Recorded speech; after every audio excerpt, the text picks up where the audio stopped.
Real Virginia is proudly produced by the Virginia Farm Bureau Federation. For almost a century, Farm Bureau has been a friend of the farm for all Virginians. Visit our website at vafb.com. Hello everyone, and welcome to Real Virginia, a show about Virginia agriculture and the people who produce the wonderful local products we enjoy. Brought to you by the Virginia Farm Bureau. Here's what's coming up on this week's show. Virginia is at the forefront in addressing the shortage of large animal vets. Chef Tammy has a mint julep concoction just in time for the Derby. And meet some Virginia farmers weaving together a new business venture. Home will always be Virginia, between the Blue Ridge and Chesapeake Bay, Atlantic to Appalachia. Home in my heart always. Welcome back to Real Virginia, everyone. We're coming to you this week from Sacred Acres Alpaca Farm in Fluvanna County, one of many Virginia farms where you can buy wool items made from livestock raised on the premises. But first, a shortage of large animal veterinarians is making it tough for many farmers to get their livestock the help they need in order to stay healthy. But the Vets On app may help relieve some of that strain. Randall Yoder raises cattle and chickens on his 6-acre family farm in Botetourt County and uses the Vets On app to help care for one of his calves. Sparky here had developed bovine respiratory disorder, and so he lost his appetite and was just hanging his head down, wouldn't take his bottle. And so we finally got in touch with Dr. Varnell, and she correctly identified the problem, got medicine on the way. Yoder operates a full-time car repair business, so as a part-time farmer, he didn't have the existing relationship with a large animal vet in his area, which speaks to the shortage of these caregivers throughout the country. He was eventually able to reach Dr. Hannah Varnell. I was practicing telemedicine a lot within my small practice out of Roanoke, and it was something that's kind of desirable across the industry, especially in farm animal medicine at this point.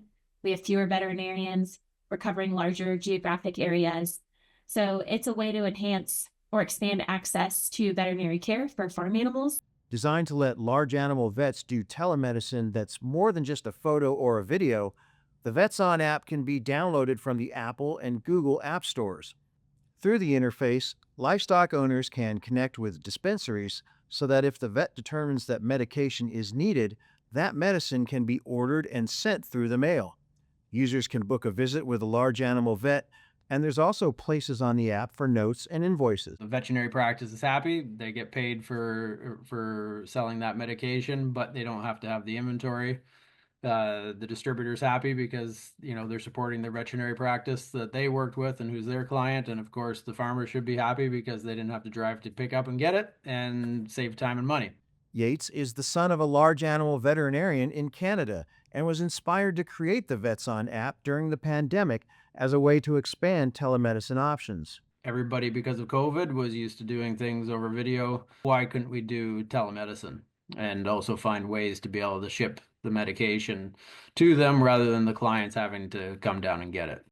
Vets On is based in Canada, and that's where most of their business is done. So far, Virginia is the only state where they're working with livestock owners.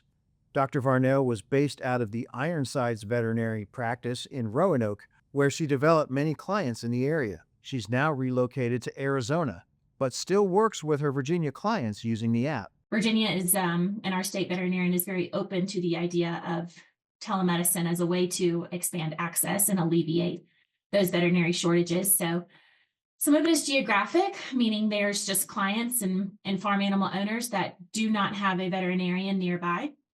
So that would require hours of travel for the vet, and they would have to take time away from closer, more potentially more efficient cases that they would be seeing that day.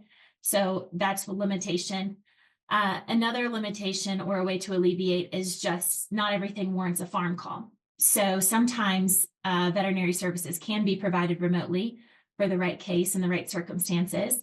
And just a quick consultation, say, this is what I have going on, this is what I think I need. And as the veterinarian, we can help triage and troubleshoot and say, this is not appropriate for a telehealth or telemedicine consultation. We need to have boots on the ground. Virginia State veterinarian Charles Broadus supports a new grant program authorized in the 2025 General Assembly to provide funding for large animal veterinarians, with the goal of increasing or stabilizing the number of practitioners across the Commonwealth. There was a budget amendment for $450,000 that's also been approved in both chambers' budgets and is awaiting the governor's final approval. There'd be a work group to determine kind of the parameters and the guardrails around the grant and help develop how best that can be utilized for existing veterinarians or veterinarians that have graduated and are coming into the field. Whether it's additional funding or encouraging new technologies like the VetSon app, Virginia is at the forefront of looking at new ways to support large animal vets and the farmers they serve. For Randall Yoder, it was actually an advantage to meet virtually. Loading up the calves and taking them somewhere actually adds stress to them. And so being able to meet a vet virtually and get things taken care of while they're right here was super helpful. Dr. Varnell urges her fellow large animal veterinarians to think of the VetSon app as an enhancement to traditional care, not a replacement. But with the shortage of large animal vets in Virginia and around the country, farmers need as many tools as possible to make care easy and efficient. In Botetourt County, Virginia, I'm Burke Moeller reporting.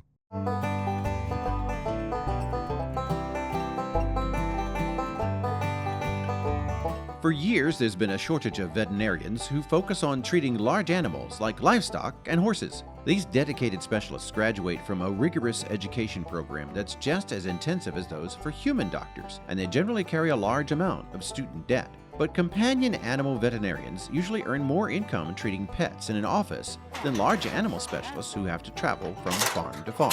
Large animal vets are also essential partners in preventing and treating livestock disease outbreaks like avian flu, and in assuring that the meat supply is safe for consumers. I'm Mark Viette. Coming up on In the Garden, we're going to talk about deer damage to our trees and shrubs. Stay with us. Farming is a rewarding way of life, but it can also be full of challenges.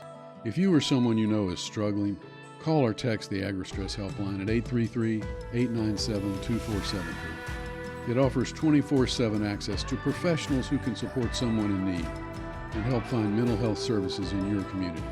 Please make the call, because healthy farms depend on healthy farm families. That's 833-897-2474. Last winter was extremely cold in some parts of Virginia. Mark Viette says wildlife caused significant damage to some of his plants in the garden.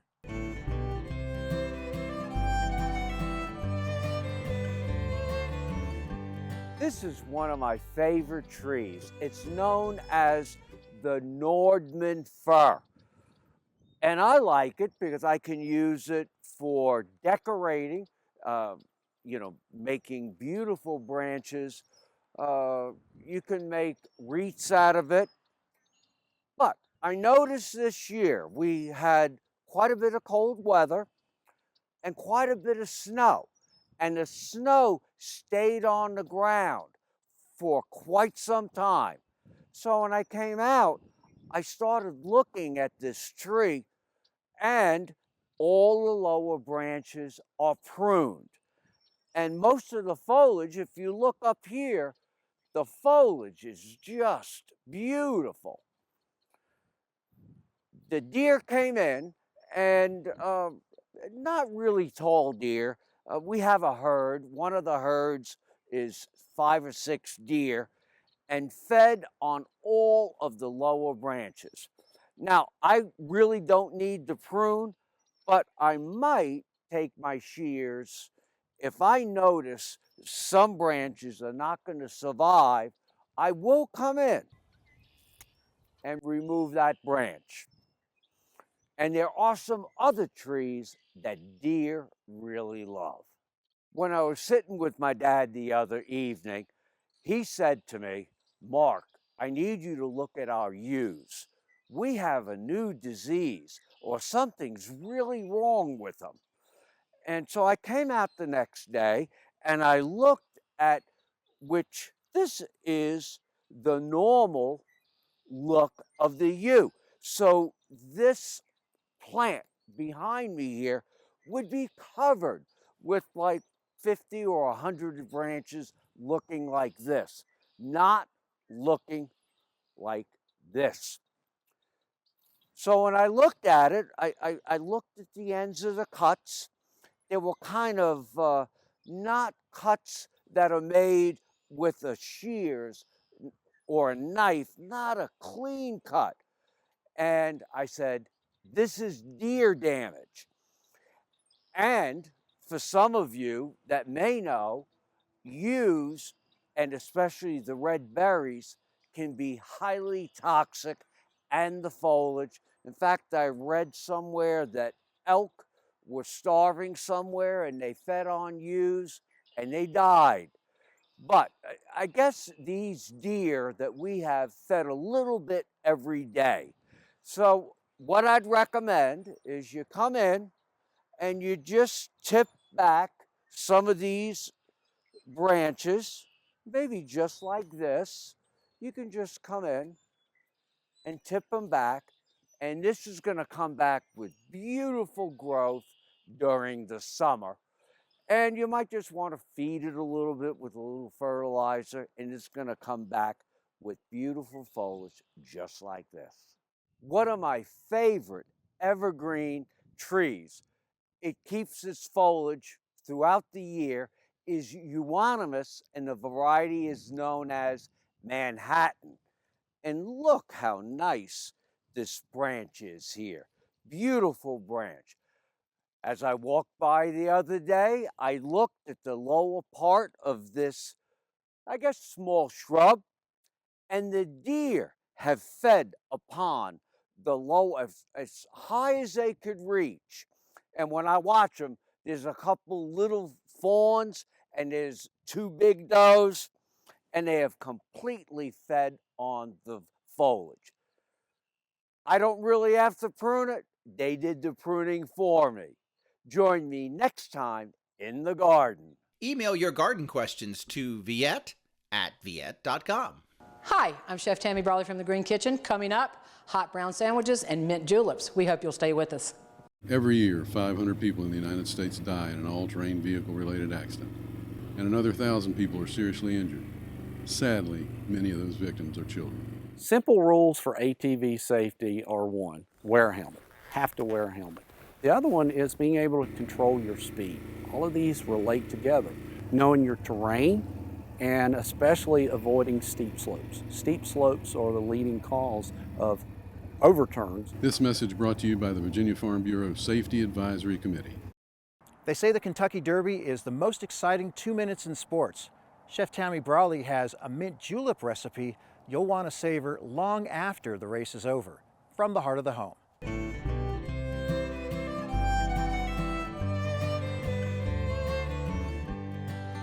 Hi, I'm Chef Tammy Brawley from the Green Kitchen. Welcome to Heart of the Home.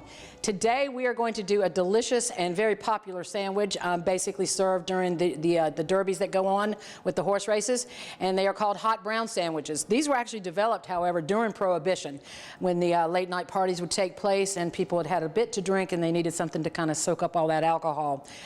We're going to start with the sandwich itself, and then we're actually going to give you a little treat today and do a mint julep to go along with that.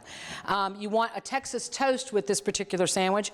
I got a very wide sliced bread, and you actually want to cut the crust off, which I've already done, and toast our sandwiches in, or toast our bread, excuse me, in the oven.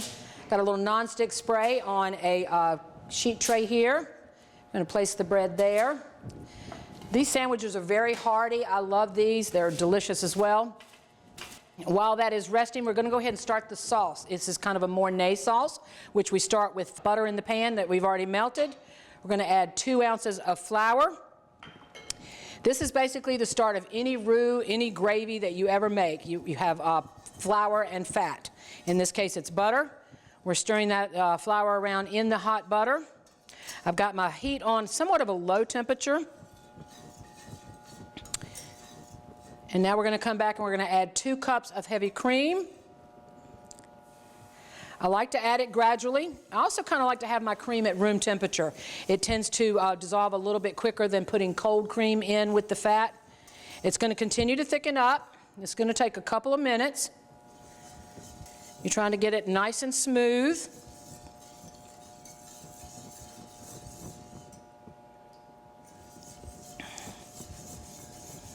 You can see it starting to smooth out on its own. Had my cream been colder, this would have taken a little bit longer. So I wouldn't recommend putting the cream on a heat source, but leaving it at room temperature before you make your sauce certainly does cut down on your time. Go ahead and add the rest of that cream in there.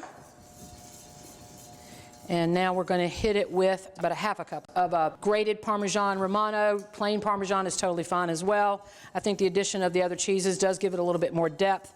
We're going to go ahead and add that in there, stir that up. And we want to hit it with a little bit of salt and pepper.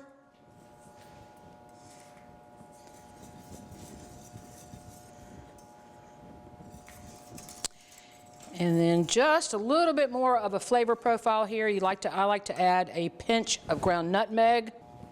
If I can get my fingers in there. All right. And now we're going to let this simmer for just a few minutes. We're going to get a little bit thicker. All right, our sauce is thickened up very nicely. We've got the heavy cream, we've got some Parmesan cheese in there, salt and pepper, and a little bit of nutmeg, and butter and flour is how we started that out. So now we're going to compose our sandwiches. We've got some Texas toast that we've already toasted in the oven earlier. We want to layer this bread. We want to start with turkey. Now, you can use a roast turkey that you've done yourself, or you can use your deli meats. I find it great just to do the deli meats. And you do want these to be somewhat thick, most definitely. These should be hearty sandwiches. Again, started in the Prohibition to soak up all the alcohol after the drinking parties at night. So we've got the Texas toast, the turkey, and we're going to put a couple of slices of Roma tomatoes on that. Now, some of these recipes I've seen for the hot browns, they talk about garnishing with the bacon at the end after the sauce. And while I do think that's pretty, I prefer to put the bacon on before the sauce. I feel like it just gives it more of a flavor profile. So we're going to take some bacon that was already pre-cooked. A couple slices of bacon. You know, how much bacon? Well, how much do you like? And how much are you going to eat before the sandwiches get made? All right, and so now we're going to put this delicious sauce over top and pop this under the broiler.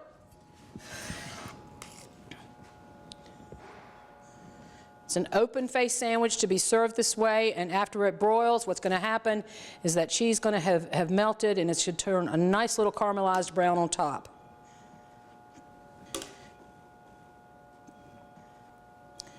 And while this is in the oven broiling, we're going to make that little treat of a mint julep for everybody.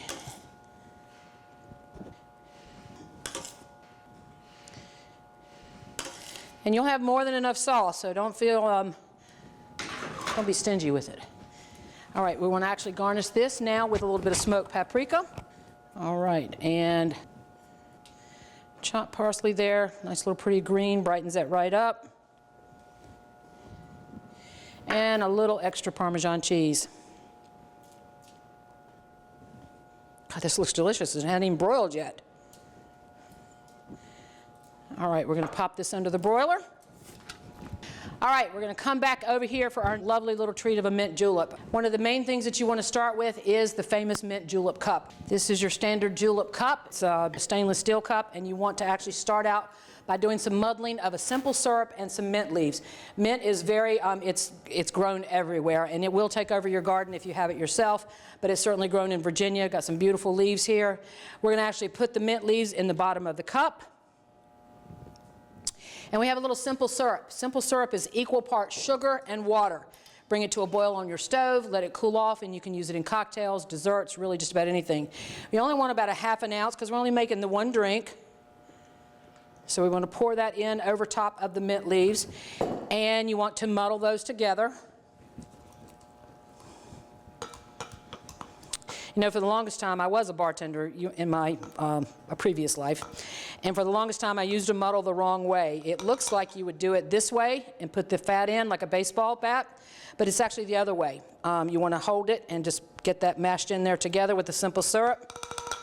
And now what we want to do is actually hit this with some ice. Got some crushed ice in the blender already. Crushed ice is definitely the way to go with this. And yes, you definitely want to load this. So this might take me a minute to get out of the blender.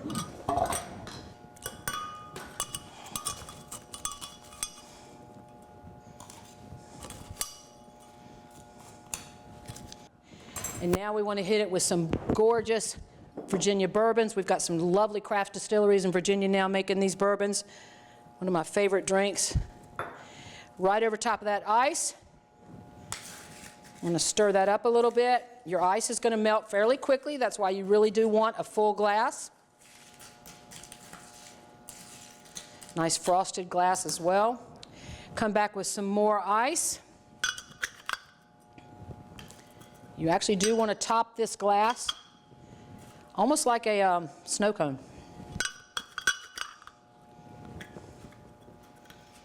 All right, and then we've got a nice garnish of another mint leaf here to go in. And there you have it, a classic mint julep to go with your hot brown sandwiches. We have got our hot browns that were under the broiler for about 5 minutes or so. You can see this nice, gorgeous color of the caramelization of that cheese. We're going to go ahead and plate it for everybody.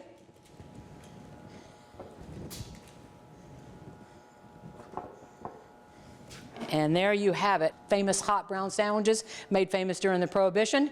And we have got a delicious mint julep to go with that. I'm Chef Tammy Brawley from the Green Kitchen. Join us next time on Heart of the Home. Recipes from the Heart of the Home can be found on the Virginia Farm Bureau website at vafb.com/recipes, as well as on Chef Tammy Brawley's website at greenkitchenrichmond.com.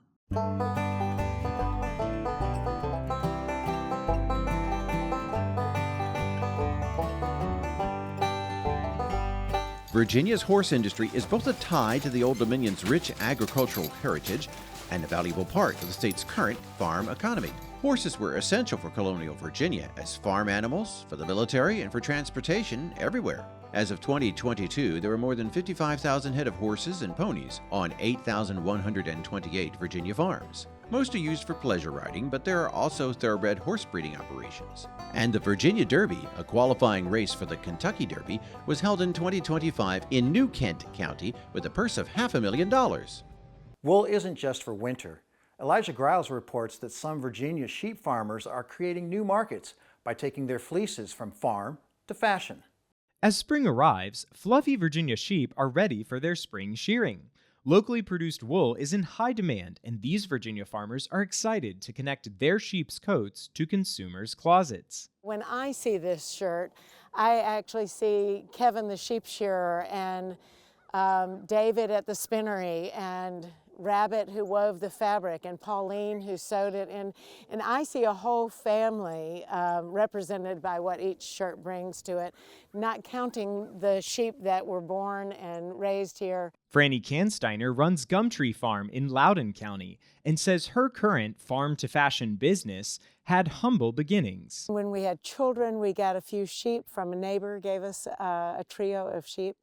And then we were spinning and knitting, and 3 sheep turned into 300 sheep. And then it became a challenge to figure out, well, what to do with all this wool. And so that was incrementally the beginning of the design business. Now Cansteiner's high-end designs are the focus of fashion-minded customers. She connects with her market through regional retail shows and an on-farm store. She says each piece is a labor of love. The day I think of a jacket that we would like to make, that's a 2-year timeline, because the lamb has to be born and it grows its wool for a year, and then we shear it, and then we wash it, card it, and comb it, and then it gets spun into yarn, and then it either gets woven and then it gets sewn. In addition to a feast for the eyes, Cansteiner also sells lamb from her flock. Augusta County shepherd and wool producer Francis Chester Chestari comes from a long line of Italian shepherds and says another selling point for wool products is their longevity. People love wool, but you have to educate them. They say, well, you can go to your stores and you can buy a synthetic sweater, pay maybe $25, $30, but you're lucky if that sweater will last you 3-4 years. Wool, yeah. You might pay $100 for a machine-made sweater, 100% wool. Handmade, about $150, $200. But that sweater, I got sweaters that are 50 years old, just as good today as what they were back then. So when you depreciate the two, wool is cheaper than synthetics. Chistari moved his sheep flock to the mountains of Virginia from Long Island, New York in 1968 because of urban sprawl. He says the foundation for high-quality wool and meat is nutrition. When you got an animal that's producing wool, protein, milk, protein, meat, protein, you best beef up your protein. He and his family have a retail store for their products and a textile museum that tells the history of creating fabric from wool. Due to a lack of outside infrastructure, Chistari operates his own wool mill. In 1981, we built a mill. I went up to upstate New York and New England, learned the jargon, learned how to run a mill, hired a couple who've been working there for many years. They came down and we had a mill operating, and it's worked ever since. Fine fibers is what makes the wool from the sheep breeds that Cansteiner and Chistari raise so desirable for clothing. Another Loudoun County shepherdess's love of wool led her to improve her flock's genetics. The wool in the neck will be finer and rather coarser down in the breech, in the lower or the upper hind leg. With selective breeding, you can make that fleece astoundingly even from front to back and from head to tail. And then that means when you shear that sheep, you get a really uniform fleece that can be processed the same, spun the same, and is just a pleasure to work with. Polke is also involved in the expansion of the fiber shed movement, which focuses on local textile production. Virginia is a part of the Chesapeake Fiber Shed. Our initiatives include a lot of public education, a Sustainable Cloth Challenge where we encourage people to try to create something from within the fiber shed wholly or partially. Creating locally sourced fabrics and clothing is the passion of each of these shepherds, but they couldn't do it alone. It's been a building process of a network, which has been challenging, exciting, frustrating, and then hugely rewarding. Each step of creating wool textiles requires the care and investment of many hands and hooves. By creating warm woolen mittens, cool summer socks, and everything in between, these shepherds and their sheep are keeping the Commonwealth comfortable. For Real Virginia, I'm Elijah Griles. We're so glad you could join us to celebrate all the bounty Virginia has to offer. From the kitchen to your home and garden to our beautiful wide open spaces, we're proud to say that this is Real Virginia. For everyone from the Virginia Farm Bureau, thanks for watching. Make it a great week.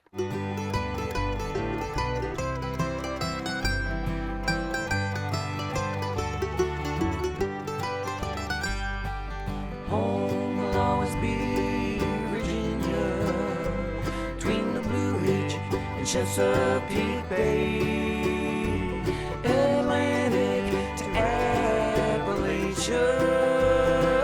home in my heart always. Put the keys down, Kevin. But I'm gonna drive home. There are several warning signs present that you shouldn't be driving. My text to emoji ratio has gotten a little out of hand. A little? Yep, I'm definitely gonna call a ride home.